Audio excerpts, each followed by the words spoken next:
This is George Gruhn at Gruhn Guitars, Friday morning question and answer session. And I'd like to start by saying that, as usual, this is simulcast on Facebook, and later in the day will be available not only on Facebook, but on YouTube. So for those who miss part of it or sign off early for some reason and wish to hear the rest, it's available. Also, my personal email address, george@guitars.com. I'm readily available and I do answer all of my emails. And the shop phone number, 615-256-2033.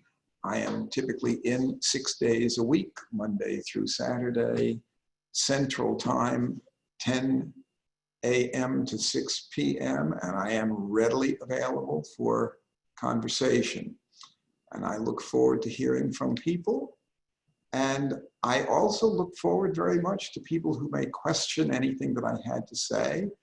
If they think that I have something that's factually wrong, I am open to suggestion. In fact, one of the questions I'll be answering today refers to exactly that topic. And occasionally, I do have to change an opinion. And I believe scientific method is a great way to view the world. And when presented with facts that are contrary to what I might have believed, I am ready to change an opinion.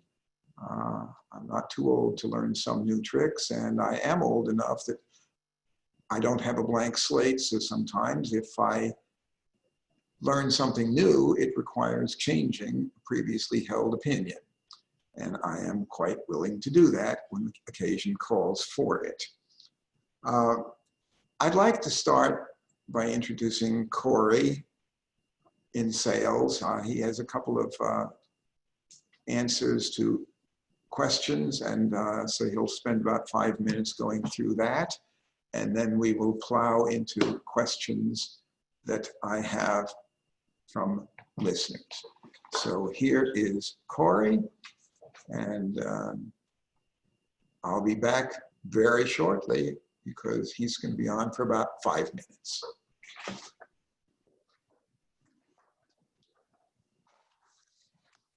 Thank you, George.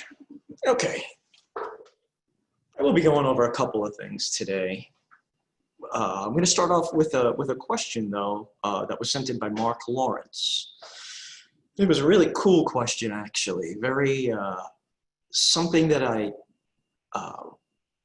know that we all kind of say, oh, we have our favorite amps, we have our favorite this or that. But Mark's question was, what are the best years for the Blackface Deluxe Reverb? Good question, Mark. There's a couple of different circuits that they made with the Deluxe Reverb. One of them was the AB763 circuit. That's probably what most people are familiar with. The reason that they called it the 763 is because the patent was, or the design came out in July of 1963, 763. AB, it's a Class AB configuration. There was also the AB868. Guess when that came out? In August of '68. So anyway, according to me, I like the 763 circuit. The difference between the two, why do I think it's the best? Because it's using a GZ34 rectifier tube, as opposed to the 5U4GB rectifier tube in the 868. The 868 also had these two caps that prevented oscillation. They called them snubber caps, which changes the tone a little bit. So something that has nice headroom, full 22 watts, but great headroom, is the 763 circuit, which will be the earlier Blackfaces, late 64 through early 67. That's what I think the best years for the Blackface are. So Anyway, I hope that was helpful. Again, if there's anybody else who has an opinion about that, I'd love to hear your opinion of it and why you think that. Corey@guitars.com, C-O-R-E-Y @guitars.com is my email. We're going to get right into this thing right here. This is the 70th anniversary Fender Broadcaster, brand new, out of Fender's factory. This thing is just very, very cool. It's my favorite thing that they've put out in a long time. They're only available for 2020, but it's a real great representation of what they made in 1950. This was their first solid body guitar with 2 pickups and a truss rod. Fender's got the what they call the Broadcaster Blonde finish, the phenolic 1-ply guard. Their pickups are great that they have in here. These are called the 5051 Broadcaster Custom Shop pickups. This thing is a faithful representation of what you would get. The neck is great on this. A little bit of the history of the Broadcaster. Not too long after its initial release, Fender was informed that the name Broadcaster was already in use, and they got a friendly reminder about that. I'm sure very friendly. So they ended up having to change the name, and they did, probably reluctantly. And what they ended up doing with those, you can see the Broadcaster decal. What they ended up doing is just trimming the name Broadcaster off of there. So it became a no-caster, no name. It's referred to as that. I'm sure that's what we refer to it as now. And by 52, it became the Telecaster. But these 5051 Blackguard pickups are really, really great. It comes with modern wiring.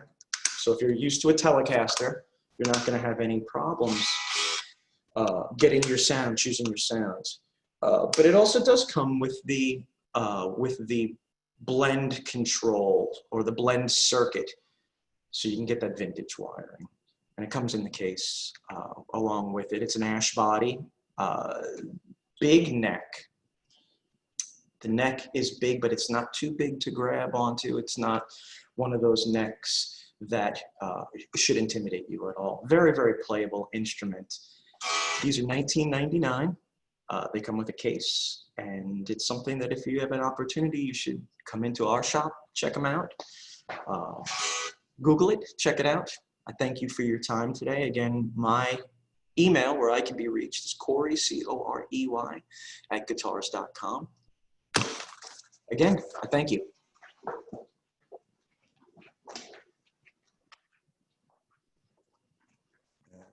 I'm back. So I'll plow right into questions from our listeners. Mark Lawrence says, I have a 1936 Old Craftsman 8708 and a 1966 Guild X50. Any comments on these are appreciated. Well, the Old Craftsman brand name was not a name that any one factory had. In other words, there was not a company called Old Craftsman. That was a brand name that Spiegel Catalog had. It's like Sears Roebuck had Silvertone. And there's branded names of that sort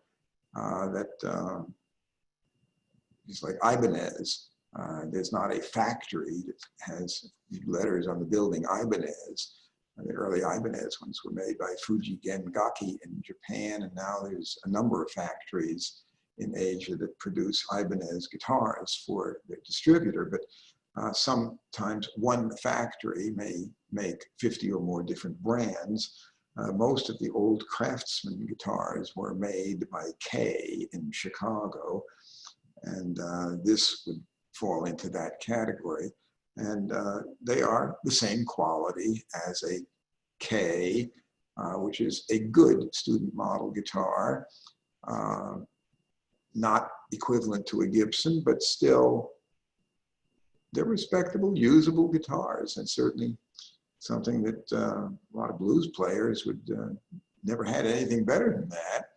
So that's what that is. Now, this X50 model Guild was a 16-inch wide, non-cutaway acoustic archtop F-hole guitar.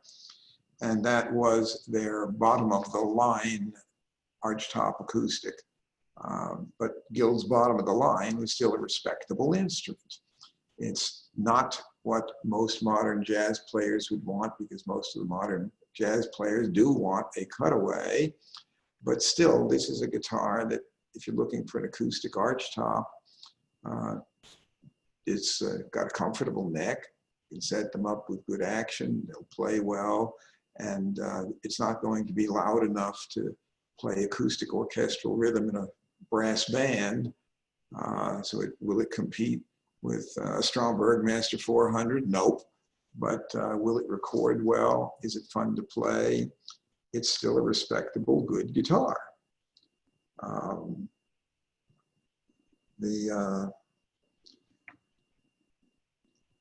Lawrence Harris asks, what is your opinion of Yamaha FG series and Martin X series? Not sure if these guitars would be in your shop. Well, in general, we're not handling Yamaha guitars new. We're not a Yamaha dealer. We don't get very many used Yamahas. And in the FG series, those were made over quite a long period of time. The ones most sought after today are the ones with the red label. It says Nippon Gaki, which is made in Japan, musical instrument. Later, they were made in Taiwan, and those are not as sought after. The biggest problem for me with selling any of the FG series made in Japan is those were done quite early on, and even by the late 70s, they were no longer made in Japan, they were in Taiwan. And you're getting to a point where a guitar made in 1980 is 40 years old. And if it's the red label, when it's older than that, even if you find one is cosmetically in fine condition, if it's had string tension on it for 45 to 50 years, it's likely to need a neck set and other work. And on those instruments, a neck set can quickly cost more money than the instrument would have in resale value. And the way some of these Asian instruments were put together makes them much harder to work on from a repair standpoint than American guitars with a dovetail joint and with lacquer finish rather than poly finish. So we don't generally deal in those unless they are in excellent condition, needing no work. And even then, there's still going to be a few $100. They're not something that's going to be $1,000 or more. But one of those early Yamaha FG models, if they are in good playing order, are decent sounding guitars. A question from Carl Chilton. I own a 1944 Gibson J45 SJ banner model that I inherited from my father, who was the original owner. Still have the sales receipt from the day he purchased new for $500. He played it almost every day till he died 5 years ago. In order to keep it as a player's guitar, it needs a neck reset and frets. Should I have this done or just keep it in a humidity controlled display case and envision my father playing it? I would speculate that this guitar may have played Your Cheatin' Heart more times than any guitar in history, as it was his favorite tune and he played it every day for 75 years. Okay, first, in 1944, Gibson made a J45 model and also made an SJ model. Both would have had the banner logo, but the J45 and the SJ are the same size and shape, but they differ in ornamentation. They are not the same model. The J45 cost less and had an unbound fingerboard with dot inlays, and the SJ had large pearl double parallelogram inlays on the fingerboard and had more elaborate bindings. So it cost more. but neither one of them would have cost $500 in 1944. I think that perhaps somebody misplaced a decimal point here. A J45 in 1944 had a list price of $50, which, by the way, $50 in 1944 was a heck of a lot more than $500 is today. The value of a dollar, how much it would buy, changed radically. But the model J45 actually stood J jumbo and 4.5. Well, that was the original price, and by 44 it had gone from $45 to $50. But many of the Gibson models, many but not all, the number specified the price. The Super 400 was $400 new in the 30s. And the J200, when it first came out in 37, was $200. The J50, which looks just like a J45, except for the natural finish top on a J50 and sunburst on a J45, that was $50 when it was first introduced around 1942. Now, so far as should you have the neck reset and refretted? Well, if we had it and it needed a neck set and a refret to be put in good playing order, we would do that work before selling it, because that's a guitar that is a fine instrument to play. And if the neck set is essential to get it with correct action, and if the frets are deeply worn where it's no longer playable, we feel very strongly that that instrument should be repaired to be playable. Now, it still may have great sentimental value to the owner, but in this case, you can enjoy actually playing the tunes your daddy played on it and plenty more. We certainly do recommend repairing it, but it is critically important when doing repair that it be done by someone who is well qualified.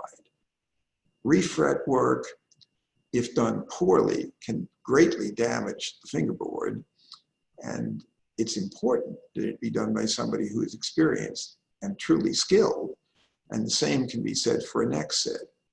A neck set done properly will greatly enhance the playability. A neck set done by an amateur can be a disaster and can permanently damage the instrument to the point of being unrestorable if it is not done properly. That's basically my answer to that question. I have a question. David, I have been privileged to have had many fascinating conversations with you over the almost 20 years we've known each other. One of the most interesting was over our discussion about the amazing sonic characteristics of early 1950s Telecaster pickups, the clarity, the acoustic sound representation of them for a magnetic pickup. The examples we used to explore were two fine guitars, a 54 versus 56. I remember playing each guitar and the tone difference was evident. So was the estimated value of the guitars. Each sounded amazing, but there was something special in that 54. What was it? Okay.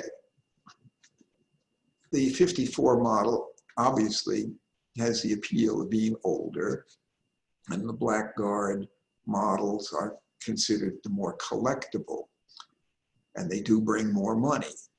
But what is it that actually makes for a difference in sound rather than just appearance? In addition, also I could say that the finish color, the 54, would be sort of butterscotch blonde, and the 56 would be an ivory color, but still translucent, where you could see wood grain.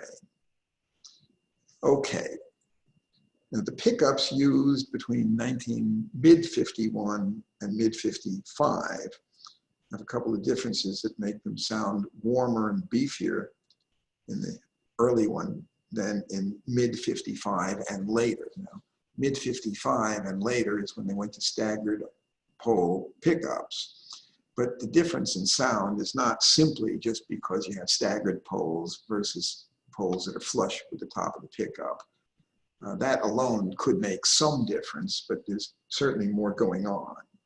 The Blackguard era guitars, 54 in this instance, had level 3 Alnico pickups, magnets in the bridge pickup, and the pole pieces were 0.193 inches in diameter. Now the 56 would have staggered height for the D and G strings. They were Alnico 5 magnets, and the pole pieces were smaller in diameter at 0.187 inches in diameter. Now, these changes happened right around mid-1955. The higher the number on the Alnico magnet, the brighter the sound is going to be. So the Alnico 3 on the 54 model would make the pickup sound warmer. And the 5 would make the 56 sound brighter. And the smaller diameter pole pieces of the 56 also contribute to the brighter sound. And another factor is that the 54 and previous had brass saddles, whereas the later ones had steel saddles. Steel saddle gives a brighter sound, and the brass saddle gives a warmer sound. So that gives several reasons why there is a discernible difference in sound. Both are good, but my personal preference is toward the older one. It's a warmer and I think richer sound, but frankly, if you're using it on stage and you've got the foot and a half long cord that goes to the wireless transmitter on your belt, and that goes into rack-mounted digital effects or stomp boxes, and that goes into a small amp, and there's a microphone in front of the amp, and that goes to a mixing board, and that goes into a power amp, and that goes into the house speakers. Will it really matter much? The answer to that is no. But if it's just a guitar, a chord, and an amp, without a whole bunch of stuff in between, then yes, indeed, there is a difference. And some of the older, early Fender Tellies, in my opinion, are just some of the most amazingly beautiful sounding electrics that I've ever heard. A question from Michael. Ran into a real scare when shipping a Husson Dalton OM from Knoxville to Missouri, when it appeared that there may have been heat damage to the X braces while in transit. In this instance, turned out okay. What other than don't do it recommendations do you have for successfully shipping an acoustic in midsummer? Could carefully packaged dry ice be used? And any other thoughts? Well, one, I don't think I'd want to put carefully packaged dry ice in close proximity to the guitar. And that's frozen carbon dioxide is way colder than the freezing point of water, and that could cause damage. But if you're shipping guitars in midsummer, when the temperatures are in the mid-90s or more, and you figure that the trucks transporting them are not air conditioned and are not heated, you know quite well that if guitars are happy in the same temperatures at which humans or a pet might be, if you wouldn't leave your dog in a car in midsummer, or a child or a granny in the car because they might die, it might not be good for the guitar either. Now, solid body guitars are more apt to get through with no difficulty than an acoustic, but acoustics, especially if the strings are tuned to full tension, are quite vulnerable. So one thing to do, which we do routinely when shipping a guitar, is we loosen the strings.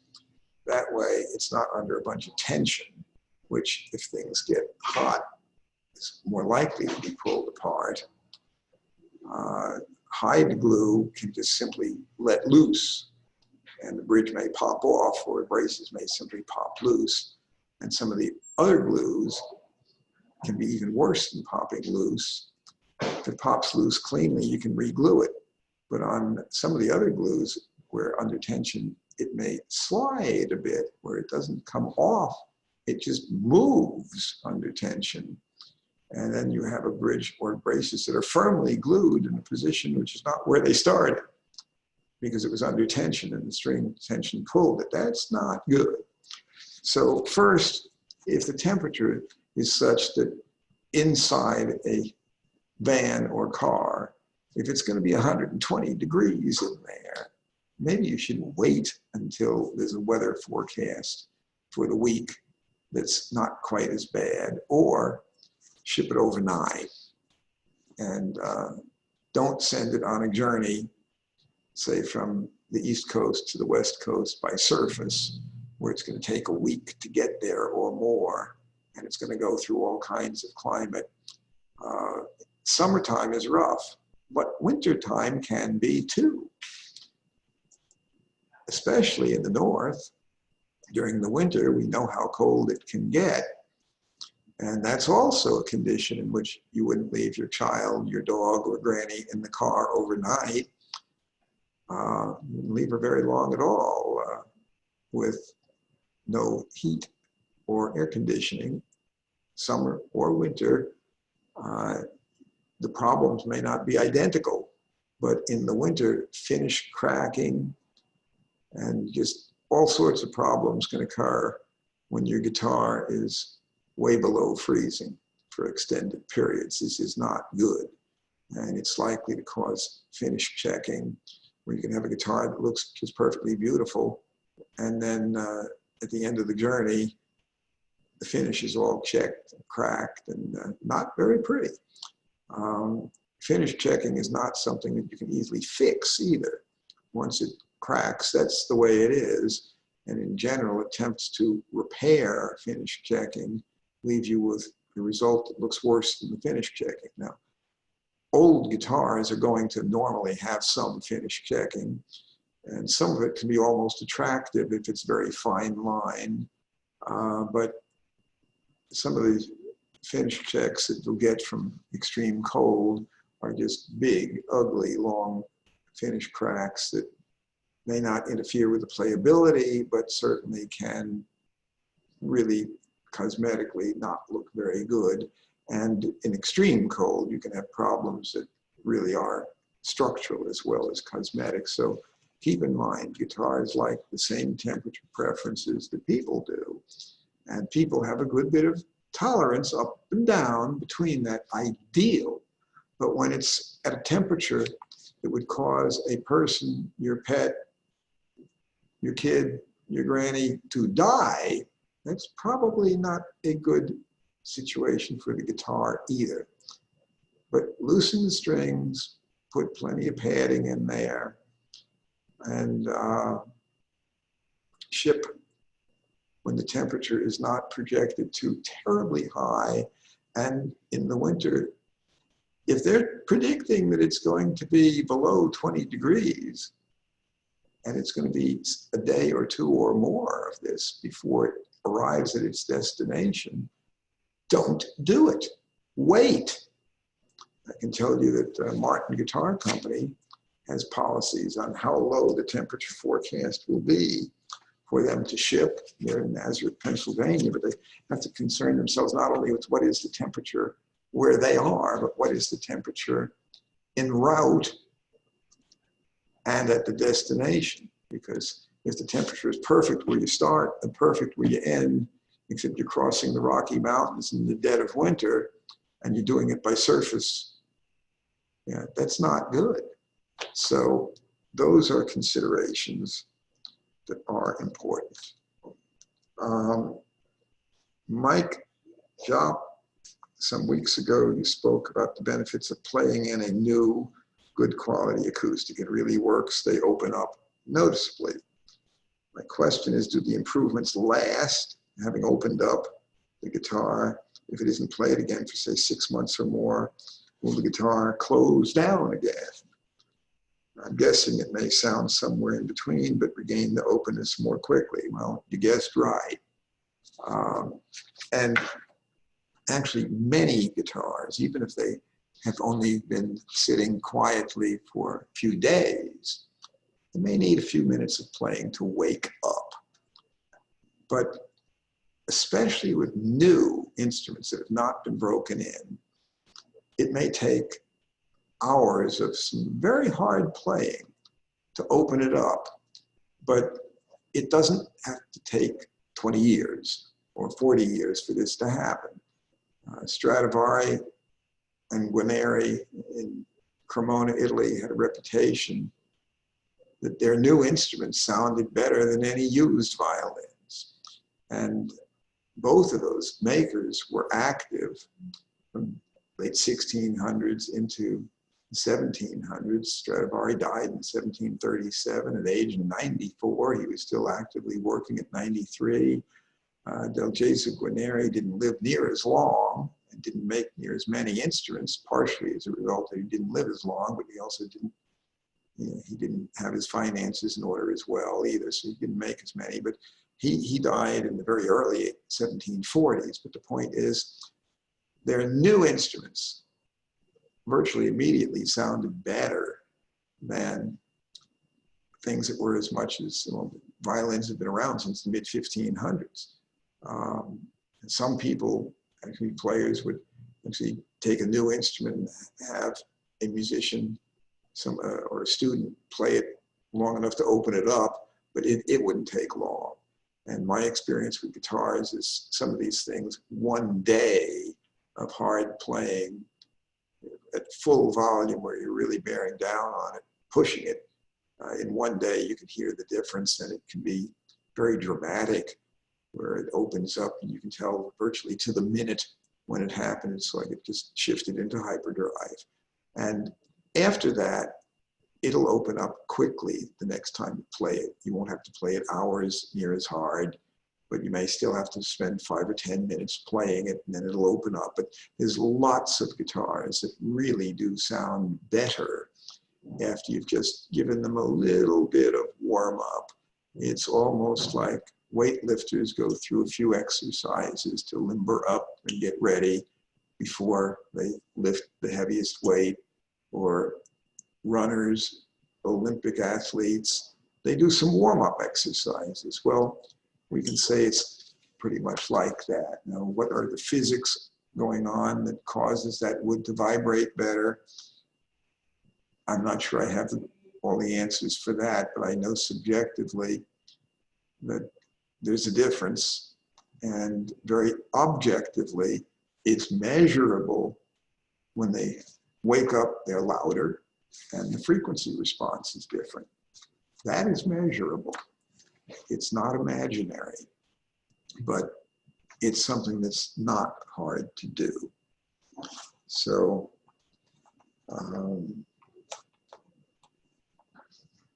Brandon, I'd love to hear George's thoughts and any history you can provide on grammar guitars. They seem to have been played by some big stars in their day, but are all but unheard of these days. Well, they're not much in the forefront today because the company went out of business in 1971. My former business partner of 9 months, Tut Taylor, bought them at auction for $10,500, and then after running it for several years, trying to run it at least, bankrupted with more liabilities than assets trying to run it. But Billy Grammer and Gower partnered at the start, with Gower providing the skills of building and setting up the actual factory. They were done in Nashville, and the early ones are pretty good.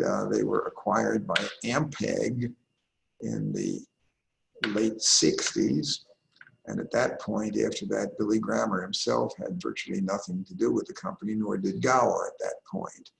And Ampeg did not do a great job running it. Lots of Opry stars were playing them, and the fact is that the reason they were playing them is that the grammar company was giving them away as endorsements. And you get a free guitar if you'd agree to use it on stage where it would be seen. And endorsement deals are something that goes on today and has for a long, long time. That's not a new concept. It's cheaper advertising to give somebody a free guitar than it is to take out a full-page ad in a lot of publications, or to mount an ad campaign. But having people's favorite artists playing instruments where they're seen on stage and in promotional photos, and the artists are not only getting a free guitar, but they're providing a great deal of information that's useful for the manufacturer, that people see those guitars and they want and aspire to have something similar to what they see out there on stage. So that is a phenomenon that's been going on for many, many a year. George Scanelli, I have a 1960 Gibson Melody Maker, single cutaway, Les Paul shape, single pickup in the bridge position, single volume and tone knobs, sunburst color, excellent shape, all original. Will this guitar go up in value over time? I paid $700 for it in 2010. Well, from the time you got it to the present, that guitar has probably at least doubled in value. So what will it do in the future? Well, I keep saying Yogi Berra says it's so hard to do predictions because they're about the future. But I don't have the crystal ball that tells me the answer to that. I have a large diameter, this big crystal ball on my desk. So people ask me, I used to tell them I don't have a crystal ball to answer that question, but now I have the crystal ball, but all it does is tell me the world's upside down, everything's flipped over when you look through it. Do I think it'll go up in value? Yes. And the early single cutaway melody makers have a somewhat wider diameter, wider thickness pickup. There's still an oblong pickup, but they're wider, and they have more coiled winds than the earlier ones. And they do have a pretty darn good sound, and the neck contour is really extremely good. The quality of workmanship on the Melody Maker is full Gibson standards of quality. It's not as fancy, and Gibson did save cost also by having the body thinner. They didn't need to stick a slab of mahogany, so it's not as thick a body as the Les Paul Jr. was. But it's still a pretty darn good guitar. And on that general topic, I'd like to say that if you buying new now, or if you were buying new in 1960, you could buy something like a Melody Maker that had good workmanship, or you could go and get a Harmony or a K, Silvertone brand, whatever, that might have 3 pickups and fancy inlays and multiple switches. And you could spend actually more money sometimes getting a fancy schmancy K or Harmony than getting a plain Gibson. But the quality of the Gibson was much better. It might not have as many knobs and switches and only have 1 pickup, but it had 1 good pickup. And the neck was good, and it had a truss rod in it that actually worked. K and Harmony guitars, they might have a steel adjustable rod, it said, but if you actually turn the screw to adjust it, turn that nut, nothing good happened. They didn't set them in very well. They didn't have a precise fit cut to fit that rod in to work correctly, whereas everything on the Gibson worked. And the same true of Fender or Guild. A student model Fender still was built to find quality standards. It might not have as many switches and pickups, but it was a good guitar. And same for Guild and other makers of that quality level. It's better to get a plain quality instrument than to get a fancy instrument of lesser quality. And that's true whether you're buying something new today or whether you were buying back in the 1950s or earlier. It makes a difference.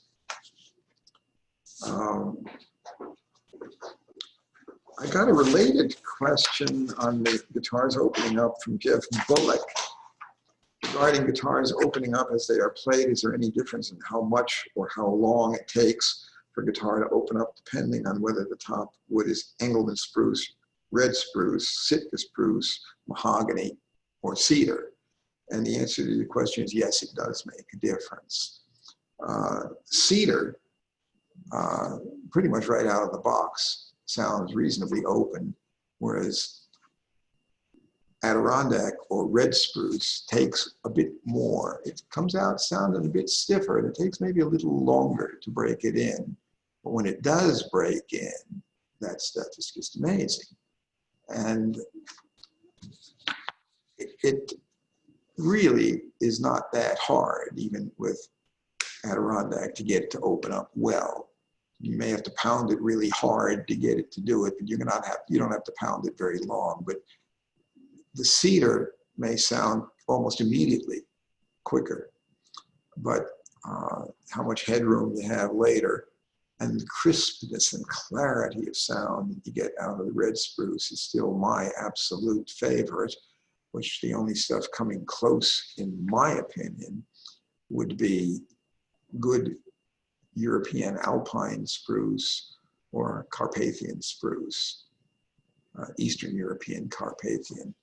Those are that's three very good spruces: red spruce, alpine, and Carpathian. It's pretty amazing stuff. But you know, I still have heard some darn good guitars with cedar, and Sitka is not my favorite, but I still have to admit that there are some guitars with Sitka spruce that do sound really good. So it's not like all Sitka sounds bad. I've heard good guitars out of it. I still prefer the crispness, the clarity that comes with Adirondack and is also present on the Carpathian and Alpine. Most classical guitar makers are using European spruce, but frankly, most of them also haven't experimented much with the red spruce, or so-called Adirondack red spruce. It's the same species, but there is a difference. Mahogany tops are not my favorite. They have a distinctly different sound from any kind of spruce or cedar. They do have a good sound for blues players, and I've heard some guitars with mahogany that are pleasant enough, but they don't have the dynamic range. They don't have the clarity of spruce, and I will just have to say they are certainly not my favorite. Robert, is there a Kelly Blue Book of guitars out there somewhere? I have a number of instruments I would like to better understand the value. For example, I have a 1970s or 80s Orlando 304 acoustic nylon string made in Korea, and could I give an understanding of the value? Well, in general, there are no 1980s Korean classicals that will have any value beyond whatever they are as a utility tool. And I don't know of any blue book that will help you on that type item. Vintage Guitar Magazine does do an annual Vintage Guitar Magazine price guide. It's available for sale direct from Vintage Guitar Magazine or through a number of dealers. It comes out annually. It's pretty good on most of the common models by major makers. It's not so good on extremely obscure, rare models or small individual luthiers. If they're obscure enough, some of these books don't help. And I don't always agree with it. what they do have published in it. For example, I think that they greatly undervalue some of the early Guild models and the early Epiphone models going back from the 1950s on backward to the 1920s. I think that they grossly undervalue some of the Epiphones in the book. Do I price my guitars based on looking it up in a book? The answer is no. And if you try to price guitars either to buy or sell them using any price guide, it's not the greatest way to do it. Plus, if a book comes out once a year, that's giving outdated information. You wouldn't trade stocks on ticker tape prints once a year, giving 6-month-old information at the time. Vintage Guitar Magazine's price guide does have an electronic update if you buy the book. It gives you a subscription to their updates. And Reverb also has information online regarding sale prices of things that have sold on Reverb. But things that have sold on Reverb is not the way I price my stuff. A lot of stuff that's sold on Reverb may or may not be in fine condition. And auction prices and Reverb are not what I go by. But I have been in business now for over 50 years, and I've been collecting longer than that. If you don't know what things are worth, you can check online, or you can get Vintage Guitar Magazine price guide, but it would be a mistake to think that armed with that you are going to have the best possible information. There is no one book that's going to do that for you.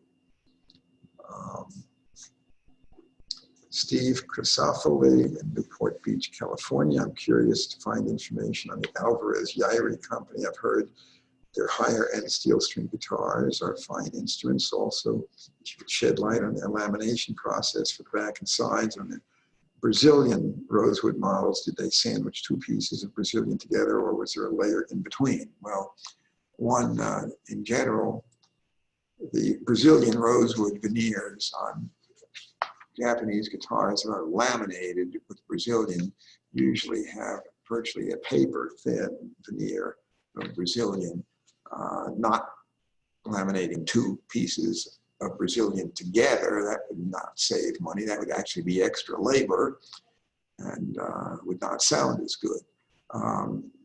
But what's in between on a laminated guitar is typically a whole lot more than what you see on the outside. What you see on the outside is paper thin.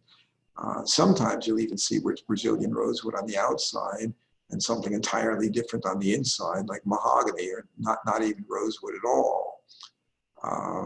But if you see that the grain pattern on the outside is exactly the same match as the grain pattern on the inside, that is an indication that it's solid.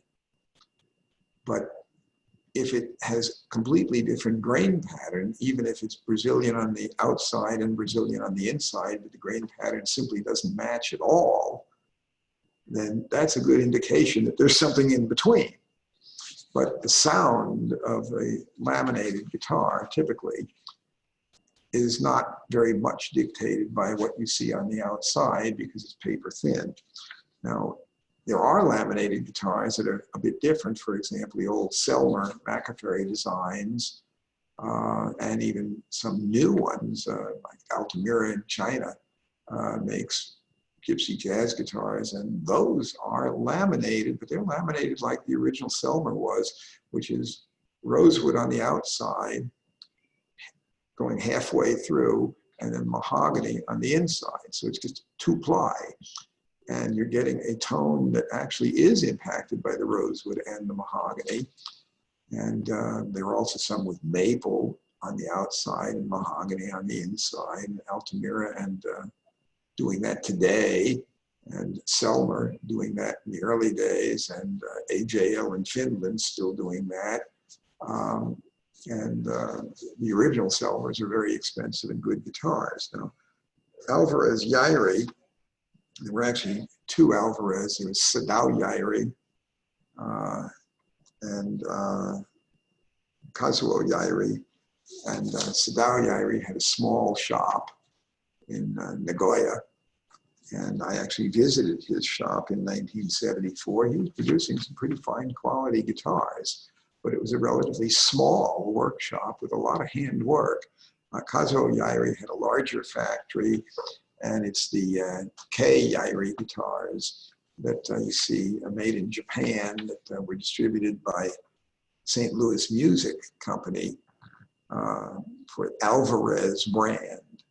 And those are pretty good guitars, but in my opinion, are they equivalent to Martins and Gibsons? The answer is no. But are they pretty good, usable on stage or in the studio? Yeah, they're pretty good, but I would have given a choice between a Brazilian rosewood laminate Yairi with fancy abalone pearl trim and a Martin D18 with very plain ornamentation, citrus spruce top and mahogany neck, back, and sides, and rosewood fingerboard and bridge. I'd take the D18 and a flash. But still, if I have a choice also between K Yairi and S Yairi, Sadao Yairi is the one that I would go for, but there's very few of those in the USA. Dean, I have a 1979 Super Axe Gretsch, and the effects on the control plate are starting to go. Could you tell me a fair price to pay for another complete plate with effects if I do come across one? One, it's going to be really hard to find one of those control sets that is just ready to go. As far as buying that, that's not going to happen, not likely, but it's probably repairable. And this is something, rather than taking it to a guitar repair person, it needs to go to a person who does amplifier repairs, because it's the same type of circuit board. And amplified repairs, or somebody who produces pedal effects, those people will have the technology, the expertise to look at your circuitry and fix it. And it may be as simple as cleaning the controls. Starting to go means that something is probably just plain dirty or corroded, but rather than trying to fix it yourself if you don't have the knowledge of how to do it, go to somebody who does know how, and that's who to go to. And I think that you will have a happy result.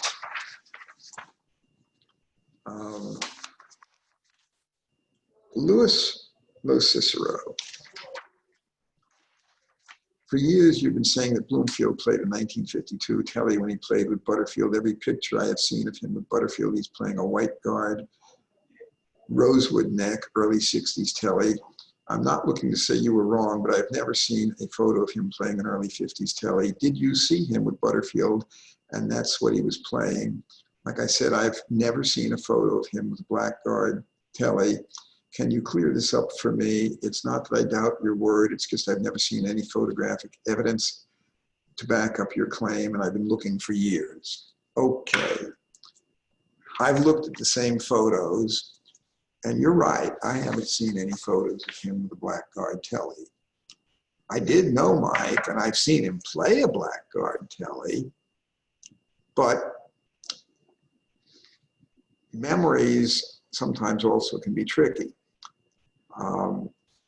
I've seen him play a Les Paul more often, but when he played with Butterfield, he was playing Telly. And I've seen him play both, but I'm not sure the Blackguard that he played was even one that he owned. And it stuck out in my mind about seeing the Blackguard, but I think that the guitar that was actually his guitar, that you're absolutely right. And that one cropped up recently and was in an article in Vintage Guitar Magazine, but unfortunately, that guitar, by the time it was found this time around, had been owned by a left-handed guy who didn't seem to care that much, that was owned by Mike, and he took a hacksaw and he cut an extra cutaway to make it left-handed.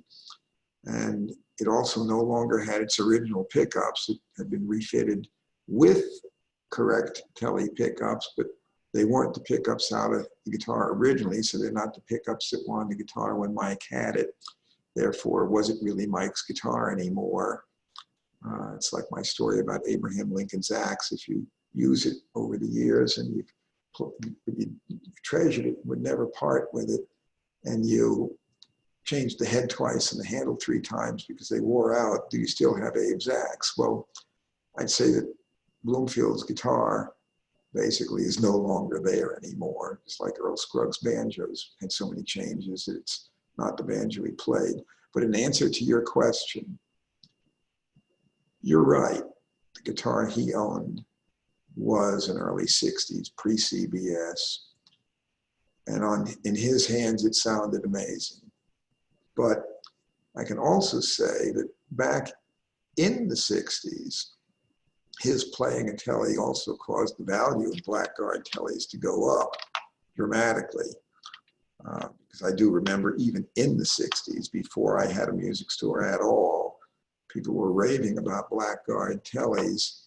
And a lot of the popularity of the Tele really did have a great deal to do with Bloomfield in the early time of his playing.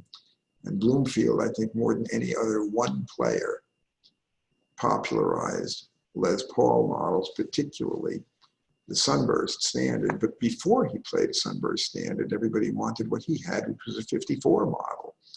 And before he got his Sunburst, people were claiming that the 54 was the ultimate Les Paul. And then 3 weeks after he got his 59, the same people were telling me that they couldn't remember ever having said any such thing. Oh no, the Sunburst was the best, and the Humbucker's pickups were the best. But still, in direct answer to your question, it looks like you're absolutely right.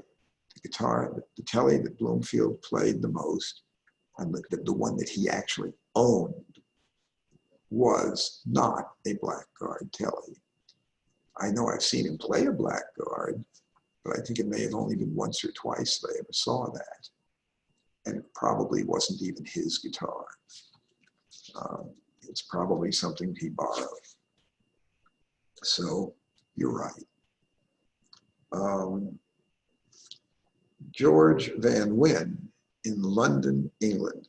A few weeks ago, you were gracious enough to reply to my request for enlightened information as to why most guitar companies do not fit a heel button for a strap, whilst most advice is not to attach a strap to the headstock on acoustic guitars.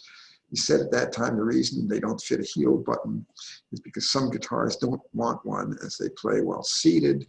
That explanation seemed to be very logical, but somehow is confusing, as they almost all fit an end button. Surely if you have no need for a heel button, then you also have no need for an end button. I know that some makers use the end button to fit a jack socket to, but they are mostly electroacoustics. Classical guitars are almost always played while seated, and they don't fit any strap buttons to those at all, which seems to reinforce my notion that fitting an end button to a flat top, no heel button, suggests that the intention is to tie a strap to the headstock. Now I'm even more confused. Totally unrelated question. Most technicians I've watched on the internet say you should tune your guitar in the playing position, as tuning it laying flat can result in incorrect tuning due to gravity affecting the strings. Now I'm neither a technician nor a physicist, but even I know that the gravitational pull on the strings is the same in whatever position the guitar is, assuming the strings are horizontal to the Earth's surface. What is your take on this? Well, yeah, you can tune a guitar flat on a table. If you have a tuner, then you tune it. Well, you can do it. It's easier to tune it when you're just holding it, but the tension of the strings is going to be the same, and it shouldn't really make much difference, much if any, that's noticeable. But with regard to the straps, strap buttons, the end button has been around for a heck of a long time on American-made guitars. And in general, in those days, if people were playing with a strap, they did fasten it up on the headstock, which is not going to hurt the guitar. It's a bit more awkward if you put the strap right through the peg head by the nut. It gets in your way a little bit playing in first position.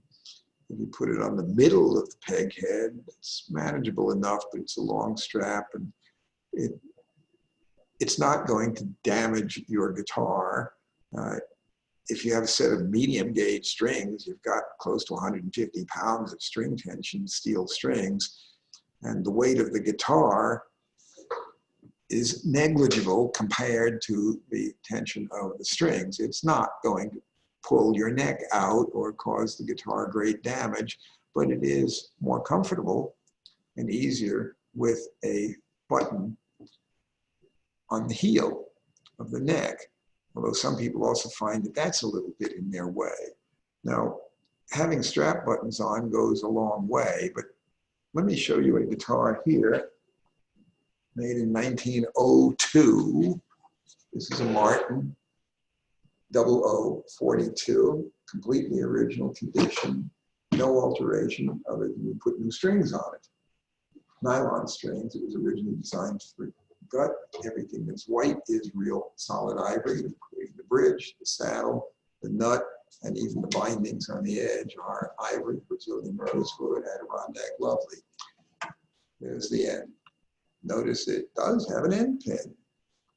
Here's the back of the peg head. And that button up there is original. So you could fasten a strap to it. They just didn't think that in those days, they didn't want one on the neck because if you're playing up here, the strap button there is, you might feel it.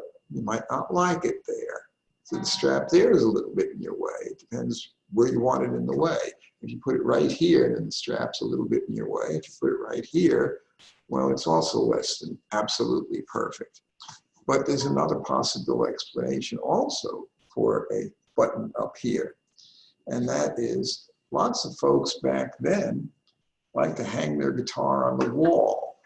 They'd have a nail on the wall and a little cord with a loop. And if you could just hang the guitar on the wall from this strap button up here. So that button was useful for hanging your guitar on the wall, almost like a piece of art, and just to have it handy, whether you were using a strap or not.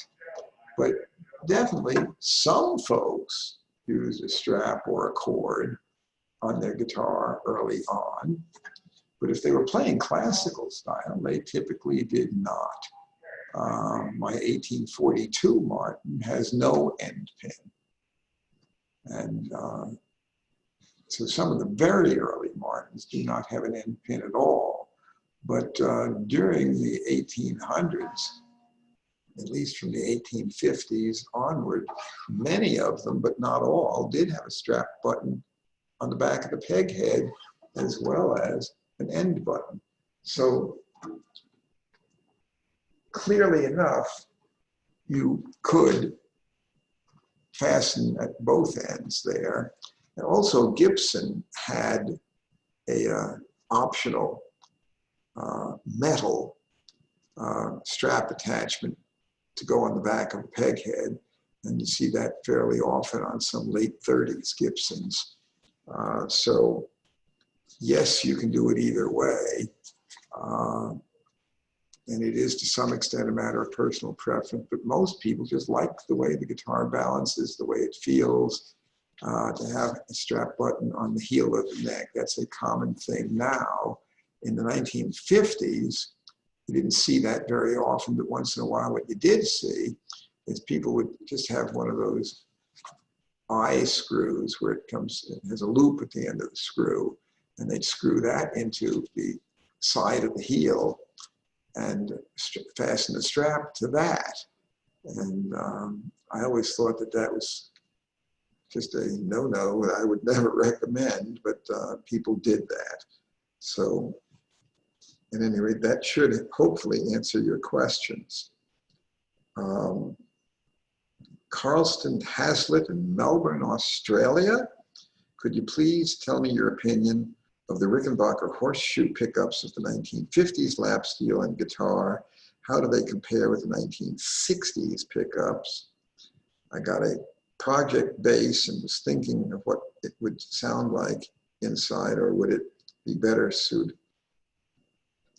Would it be better suited to a guitar project? Well, Rickenbacker was the original company that used the horseshoe magnet pickup. That pickup was designed by George Beecham. The patent application was filed in 1934 and was actually granted in 1937, but he already had that pickup designed before that patent application, because as early as 32, the original earliest electro lap steel, it was done by Adolf Rickenbacker, and with participation from Beecham, was done. And it's a remarkably good pickup. It's also the first magnetic pickup I know of. There were electrostatic pickups and crystal pickups prior to that, and experimentation even as early as 1924, but they were not commercially viable. The horseshoe magnet pickup is the first commercially viable pickup. It's an electromagnetic pickup, and basically it functions like a generator. There's a coil and magnet, and when a string vibrates over the magnet, that is the coil around it, it produces a weak electrical current in direct proportion to the vibration pattern of the string. And when that is put in through an amplifier, you can strengthen that pickup, which can be used to drive a speaker. And Beecham is the one who came up with that. It's a very good sounding pickup. The pre-World War II pickups were an inch, the magnet was 1.5 inches wide, horseshoe magnet pickup that went under and over. So it actually went over the string, so therefore it was a little bit in your way playing. But it didn't much impact technique on a lap steel. For some guitar players, it would be in their way.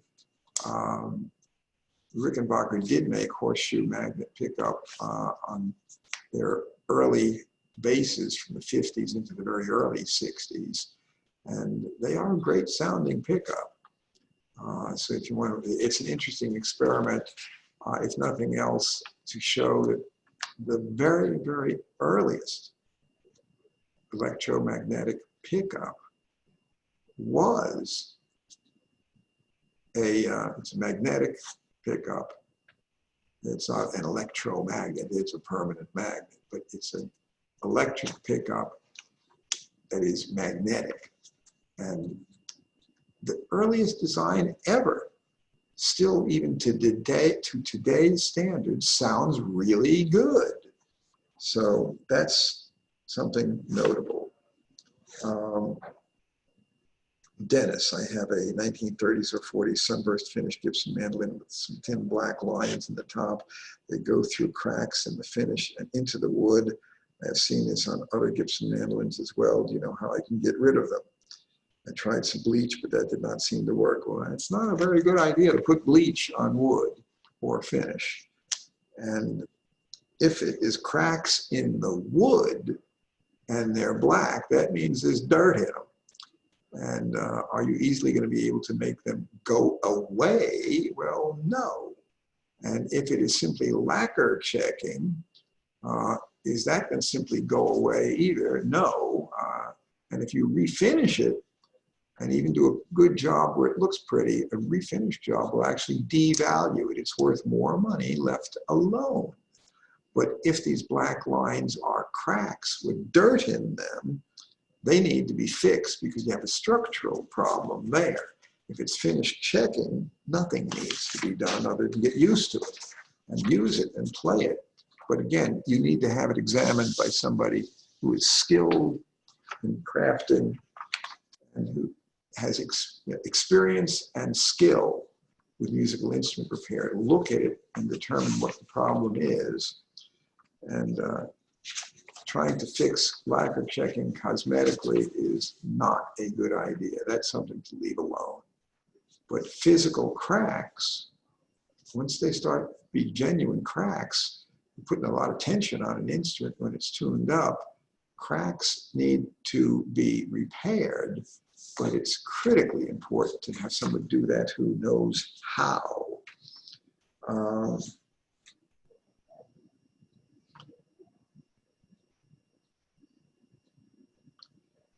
My coffee, my question this week is I have a 1957 ES225T Gibson. It is in incredibly good condition. Everything on it appears to be original except the tuners. They were replaced in 1973 with the same type tuners at a shop in Nashville called Showbud. The receipt was in the case for the tuner replacement. This is how I knew that. I also have the original hard case that came with the guitar in 1957. While doing some research on this model, I found some 1957 225s came with one pickup and some with two pickups. They both listed as ES225s. Mine has one pickup. And I know that Gibson made the ES125 also. Can you tell a little more about these models, and are the two pickup models more desirable? A, the two pickup model was called a 225TD. T for thin body, D for double pickup. And the 225 with one pickup was called a 225T, simply for 225T thin body. But the TD had two. The T had one pickup and it was in the middle position. Most players want either a pickup in the bridge position or in the neck position, but they don't want one in the middle. And as a result of that, the TD model is considered much more desirable than the T model. And the same arrangement was offered with the ES330T, which in the early times was one pickup, and later,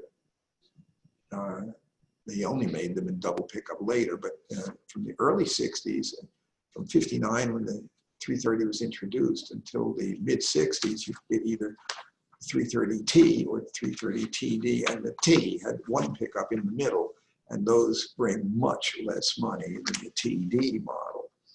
The 225 also had a bridge tailpiece combination, and similar to the tailpiece and bridge combination on the 52 and 3 Les Paul, except that unlike the Les Paul where the strings went under the crossbar bridge, they went over it on the 225, which was much more playable. And the 125 was a less expensive model. It was non-cutaway and full depth body.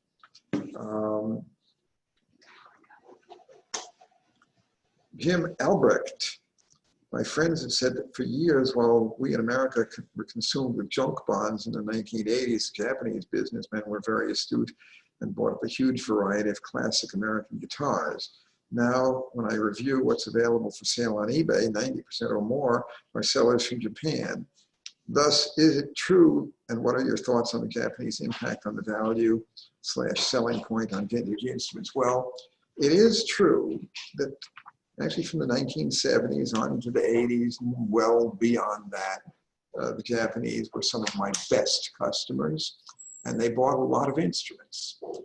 Many of those same folks who were my age or even older than me in the 1970s are either now retired or dead, and many of the people in Japan today who are playing are a heck of a lot younger than me. I will be 75 on the 21st of this month. So times change, and yes, a lot of the Japanese are selling now, and part of that is demographic shift, and part of that is the Japanese economy. It's not what it used to be. Right now, some of these things are bringing more money here than they are in Japan, which is why they're being offered here. But back in the 70s through the early 90s, the Japanese were bidding much more for these guitars than the Americans were willing to pay. That is one reason why they flowed in that direction. But in the 70s, we were selling in Western Europe and in Japan almost equally.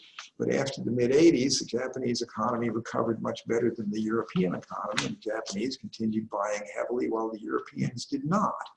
But any product, whether it's guitars or whatever, tends to flow to where prices are higher from where prices are lower. So that happens. Are the Japanese greatly propping up the market now? No.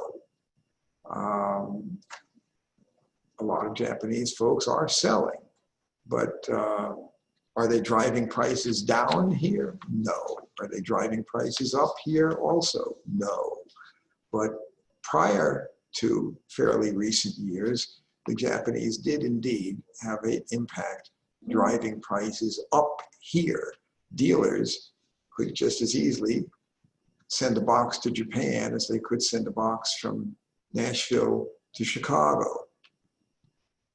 It stayed on the plane longer going to Japan, but it still just put it in the same type box, and it took just as long to put an address label on it.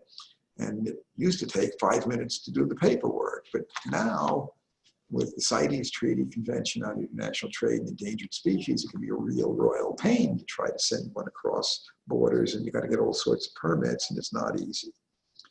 So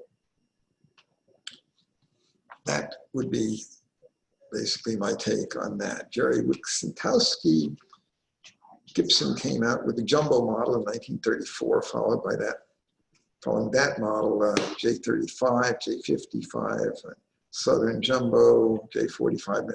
Structurally, what distinguishes these models from one another, and what effect might these differences impact tone characteristics? Well, the Jumbo, it came out in 34 and was made through 35, was very lightweight, and the body was thick, almost 5 inches deep. And it was pretty uniform thickness from the neck all the way to the end pin in depth. And they're great sounding guitars. The J35 didn't come out till 36, and that had a graduated thickness body. It was thicker at the end pin than at the neck block, and it was braced a little heavier, but it was still very good. But they are somewhat different in sound as a result. The J55 didn't come out until right around 39. That had a different design bridge. It had the mustache bridge that looked almost like opening mustache. It looked like the J200 bridge, and then in 40 had a different design again, switch. But the J55 was built considerably heavier than the Jumbo 35.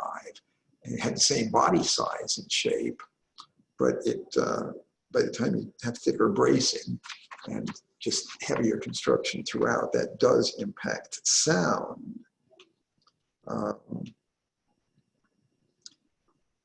Jeff Schneider, I see you have a 1966 jazz bass in Olympic white, offered at $9,000.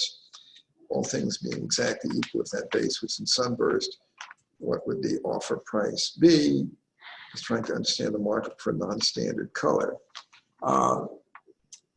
Custom color original instruments in the same condition as a sunburst of the same year will bring more. And it depends on just what color it is. If you have a Stratocaster that is the heather poly finish, the lavender color, burgundy mist for Gibson, or any of the Fender custom colors, Gibson or Fender, custom colors bring more money. Rare custom colors bring more money than common custom colors. And in Fender, candy apple red and Olympic white were some of the more common custom colors, whereas something like burgundy mist, that's really rare, and they bring more. And or the Sonic Blue or teal green, the shell pink, some of those colors bring a lot more and can bring sometimes 3 times as much as a sunburst. But if you're a player You know, with your eyes closed, you can't tell or feel any difference in sound or feel. And it's going to be the same instrument to play. And if you're a player who doesn't care as much about originality of finish, you could get a refinished one for way less money. And of course, if you're refinishing one, refinishing it in a custom color doesn't make it worth any more than refinishing it in sunburst. But some folks, if they've always dreamed of having a rare custom color, they might want to refinish one. I wouldn't ever suggest refinishing one that has original finish, even if it's scratched up. But if somebody has already refinished it and done a lousy amateur job, we have no hesitation stripping off a bad finish and doing a better job.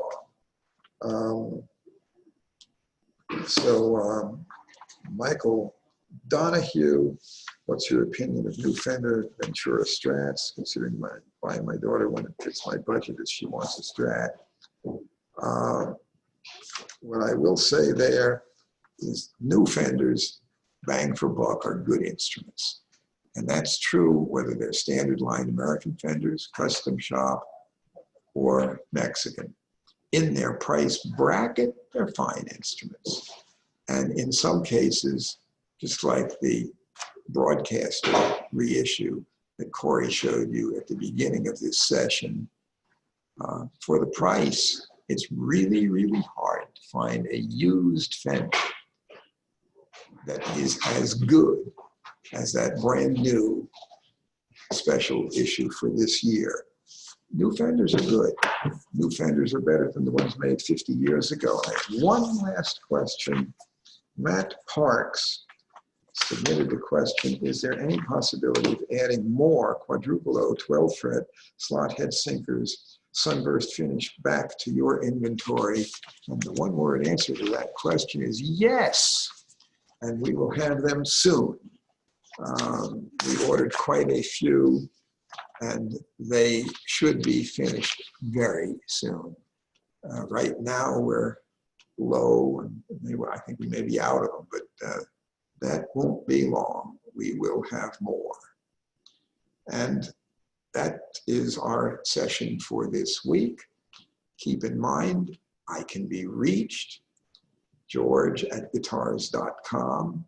Corey, who spoke earlier, can be reached, Corey, C-O-R-E-Y, @guitars.com. So George@guitars.com and Corey@guitars.com. And Joe Spann, who does appraisals for us, can be reached, Joe@guitars.com or Joe@Gruhn.com. We look forward to more questions we will get to next week. But in the meantime, I'm reachable by phone or by email. I look forward to hearing from you. And again, see you next week. Have a good one.